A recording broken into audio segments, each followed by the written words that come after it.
Town Talker with Reverend Zechariah E. Jackson. Reverend Jackson is founding pastor of the Church of What's Happening Now, located in Plainfield, New Jersey.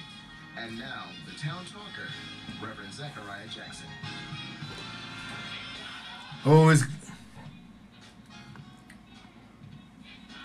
It's good coming to you. This is the Reverend Zechariah A. Jackson from the Church of What's Happening Now, Town Talker Talk Show.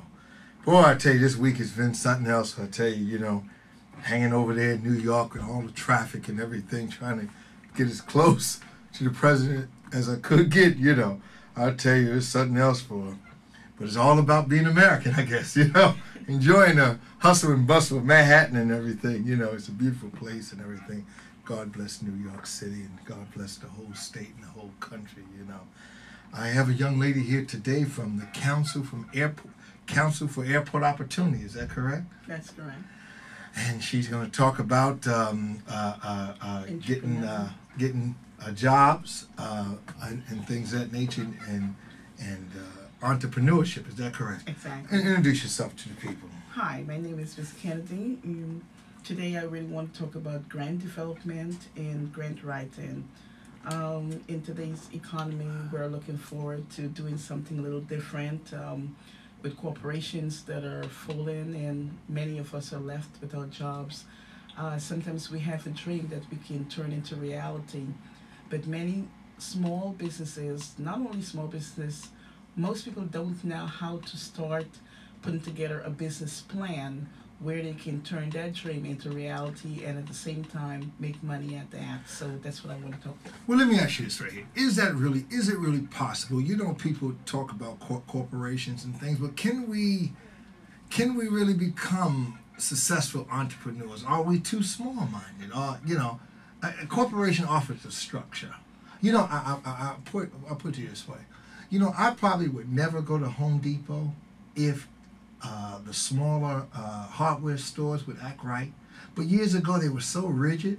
If a nail was bent and you took it back to them, they wouldn't take it back. Just little things like that. They think you bent the nail. You know what I mean?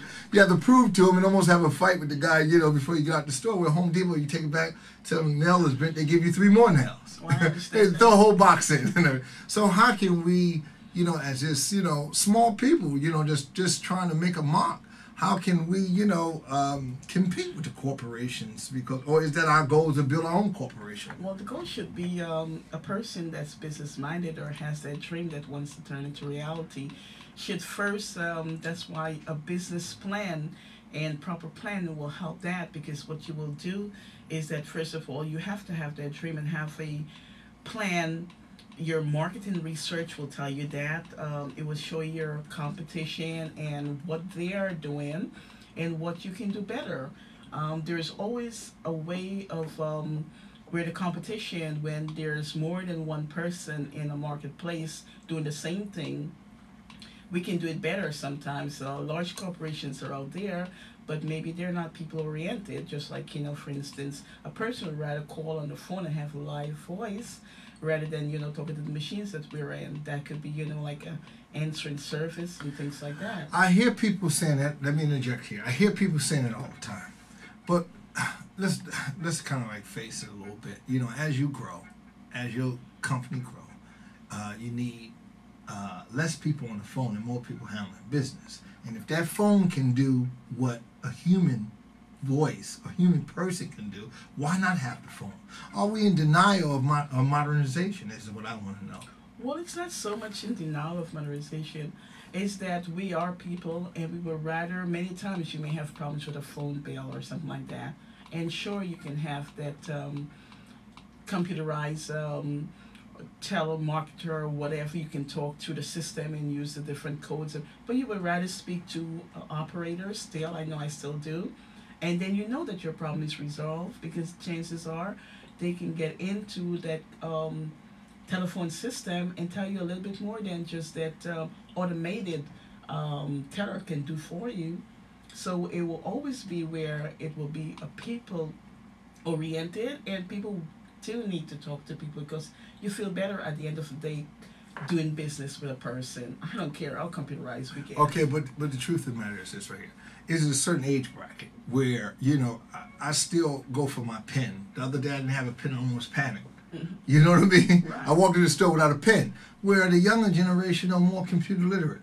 And their writing is actually with their fingers. You understand? I understand. So, I mean, you know, what are we really saying? Are we sabotaging ourselves with kind of like looking to keep the old quote going or the old way going? Or should we move to the next level? Because let's face it, another 10, 15 years, if you don't know how to use a computer, you can read all you want, you're going to be illiterate again. I understand that. And even though we have a young generation that are so computerized, I'm sure you had experience where you may walk into McDonald's and everything is set up on that cashier's desk where, you know, quarter pounder, they press the button or whatever, and they are going to have power failure. If you're standing there and something But the way happens the thing is set up, but see, the way the thing is set up is that if they have power failure, right, there's nothing else we gonna do. Okay. You know, I mean, see, in other words, the stage has been cut. You know what I mean? You know, the highway has been built, and unless you go on that highway, you know, well, what else can you do? So if the computer's down, you have to wait until it reboot. It ain't like you're gonna do something else and gonna get around it. Or can we? You follow what I mean? Well, this is what we have to set up in the computer age. We do have to get around that in case of failure, and we are going to have glitches because, you know, anyone who's in the office environment or the banking, they'll tell you can stand on the banking line forever, and if the computers are down, you may stand there 20 minutes, and doesn't necessarily mean you had to if that computer was up. Because I have experienced that before. I've gone to the bank, and there's absolutely nothing the teller can do because the computers are down, and you have to wait 20 minutes. So, and again, talking about the McDonald's, and with the young generation, they couldn't even give you your right change away from getting into that keyboard as a cashier. I've experienced that. But if they did give you, but why would, the idea is right here, here's where we at today. There would be no reason for them to give you the right change without that computer telling them what to give you. Because in other words, they couldn't open it. It's not like they're going to have a sack. I remember years ago we had a hot dog truck. We had a money sack around us, you know what I mean? And you would pull out so much money, you know, and count the change and things. There's no money sack no more. So how do we deal with this? And forgive me, audience, that I'm so in favor of modernization, computers and machines and things. You know, I was taught years ago by my grandmother that was actually machines that freed us out of chattel slavery. So 9 times out of 10, if there's a machine out there, I'm not too far from knowing what that machine does, because I was taught that before that machine, before the big Caterpillars, before the big John Deere, you understand me? It was my dear old back. You see? I understand that, but like this afternoon, I really came to talk about, you know, making your dream into reality, and you know, not necessarily, you know, the computer age that we're in. I really wanted to talk about, you know, doing a business plan and presenting it to a banking, or maybe, you know, getting a real idea about what it will take with the 3-year planning, if you will be successful or if this is real or not. And sometimes in small businesses, what we would do is just have a dream and, you know, the passion of that dream, but it doesn't necessarily mean that that passion will take that dream where it will be profitable to us. And this is what I wanted to talk about, is, you know, the marketing, your component, you know, who are you competing against, a financial plan.